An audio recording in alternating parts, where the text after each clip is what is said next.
பிரசவத்திற்காக அனுமதிக்கப்பட்ட பெண்ணின் வயிற்றில் இருந்த குழந்தை இறந்து பிறந்தது என செவிலியர்கள் அலட்சியமாக பதிலளித்ததால் உறவினர்கள் பிரசவ வார்டை முற்றுகையிட்டு வாக்குவாதத்தில் ஈடுபட்டனர்.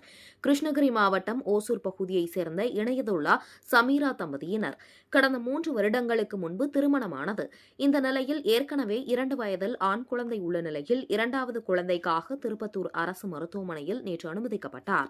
இந்த நிலையில் இன்று மாலை 5 மணி அளவில் சுகப்பிரசவத்தில் பெண் குழந்தை பிறந்துள்ளது.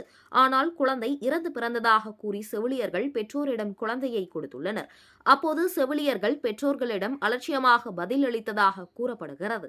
இதனால் ஆத்திரமடைந்த பெற்றோர்கள் மற்றும் குழந்தையின் உறவினர்கள் திருப்பத்தூர் அரசு மருத்துவமனையில் உள்ள பிரசவ வார்டை முற்றுகையிட்டு மருத்துவரிடம் வாக்குவாதத்தில் ஈடுபட்டனர். பின்னர் தகவல் அறிந்து வந்த திருப்பத்தூர் நகர போலீசார் குழந்தையின் உறவினர்களிடம் பேச்சுவார்த்தையில் ஈடுபட்டனர். பின்னர் பிரசவ வார்டுக்கு வந்த மருத்துவ அலுவலர் சிவகுமார் உறவினர்களிடம் குழந்தையின் கழுத்தில் வயிற்றிலேயே குடல் சுற்றி இருந்தது.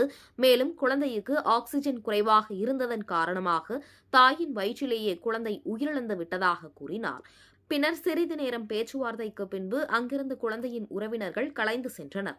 இதன் காரணமாக அப்பகுதியில் சிறிது நேரம் பரபரப்பு காணப்பட்டது.